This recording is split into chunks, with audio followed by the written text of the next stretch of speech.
Opinião.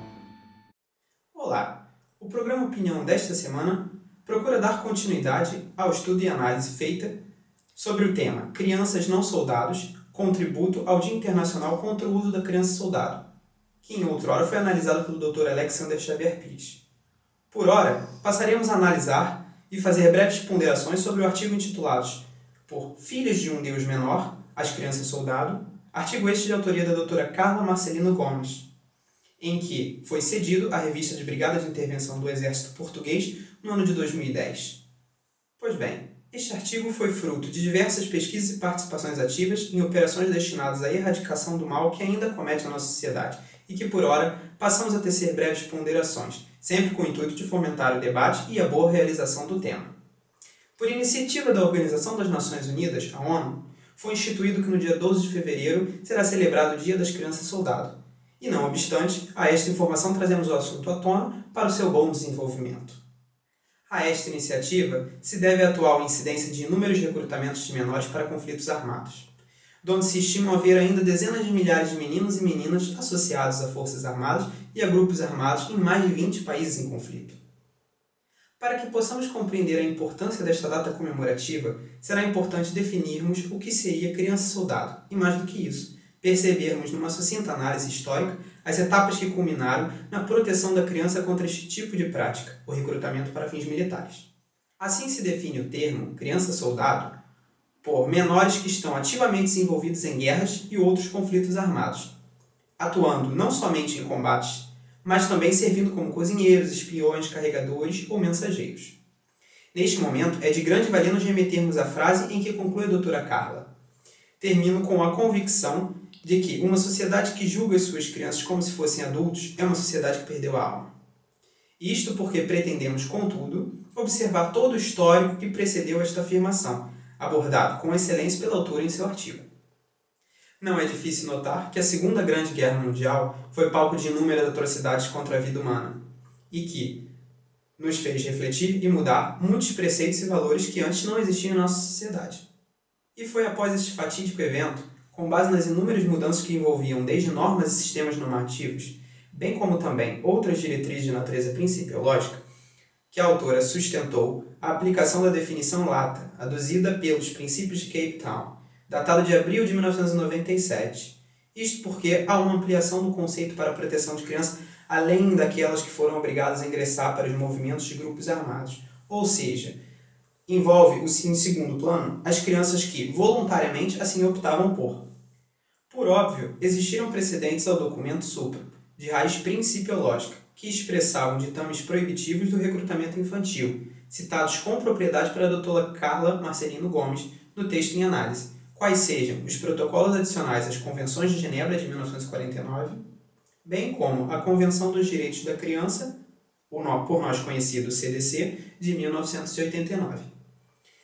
A este documento, em especial, previa a idade mínima de 15 anos para o recrutamento e para a participação nestas hostilidades, que posteriormente foi discutida e alterada para 18 anos pelo protocolo adicional ao CDC, relativo à participação de crianças em conflitos armados de 12 de fevereiro de 2002.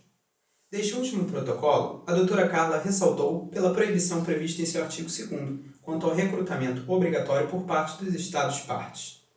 Contudo, cabe observância pela possibilidade do recrutamento voluntário, ainda que com idades inferiores, conforme previsto no artigo 3º do mesmo protocolo. Entretanto, diferentemente se aplica aos grupos armados paraestaduais, que, num caráter restritivo, são proibidos em ambas as modalidades, conforme nota da própria autora. Ainda em 2002, foi notória a mudança trazida pela instituição do Tratado Constitutivo do Tribunal Penal Internacional, o famoso TPI, considerado pela autora como sendo um salto civilizacional, por reconhecer a atrocidade que representa a participação de crianças em conflitos armados, qualificando, para além dos crimes de guerra, os conflitos armados de natureza interna, ou seja, aqueles não internacionais. Após a elucidação dos precedentes históricos, a autora com franqueza busca reflexão por questões pontuais que envolvem, de fato, a preocupação da reinserção social das crianças envolvidas em grupos armados que atuaram em suas próprias sociedades contra estas, e que, após a sua redenção, não mais seria possível a reinserção no seio social, implicando assim um risco quase que certo de retorno a estes grupos armados. Daqui também se pondera algo que acresce ao discurso, até então constatador, porém num tom de caráter construtivo, em que se deveria buscar o convencimento da sociedade de que as crianças soldados são vítimas e não agentes dessas atrocidades.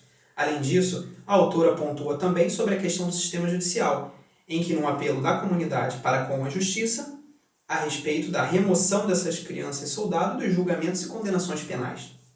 A proteção contra o tratamento cruel, desumano ou degradante, oriunda da Declaração Universal dos Direitos Humanos de 1948, que em seu artigo 5º os proíbe, também é contemplada no seio da Convenção dos Direitos da Criança, tratada no artigo 37 da mesma, essa assim com força jurídica vinculativa para os seus Estados-partes, diferentemente daquela, mas aqui, recorde-se, voltada para a criança.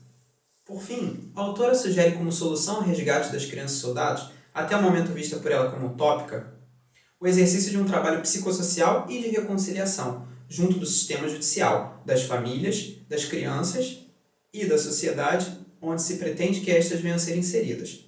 Face ao exposto, cumpre-nos observar e refletir se o abrandamento da punição das crianças soldados, ou mesmo a sua abstenção de julgamento e de condenações pelo sistema judicial, não seria um agente potencializador da própria marginalização destas, ao passo que os grupos armados paraestatais utilizariam destas ferramentas protetivas para recrutar mais crianças e colocá-las em contato direto com estes conflitos armados. É imprescindível concordar com a sentença da autora em que não se deve permitir que uma criança seja julgada como um adulto. Mas, para se entregar às crianças este nível de proteção, é preciso que sejam assegurados valores mais básicos como a saúde, a alimentação, a segurança e, mais do que nunca, a educação. Pois que sem estes valores o trabalho psicossocial de reconciliação proposto em outrora pela doutora Carla Marcelino Gomes seriam inócuos, haja vista o despreparo e a vulnerabilidade destas crianças e mesmo da sociedade a que estas estão inseridas, culminando assim na ineficácia dos ensinamentos propostos para o amparo psicossocial e reconciliatório. Bem, diante dos breves comentários tecidos a respeito do artigo em pauta, formulam-se aqui as seguintes perguntas. Numa primeira hipótese, seria a educação a chave resolutiva dos problemas sociais que marginalizam estas crianças? E mais, a educação é um dever exclusivo do Estado? Ou ela pertence também a nós, seres e indivíduos insertos numa sociedade? Então, vamos pensar a justiça?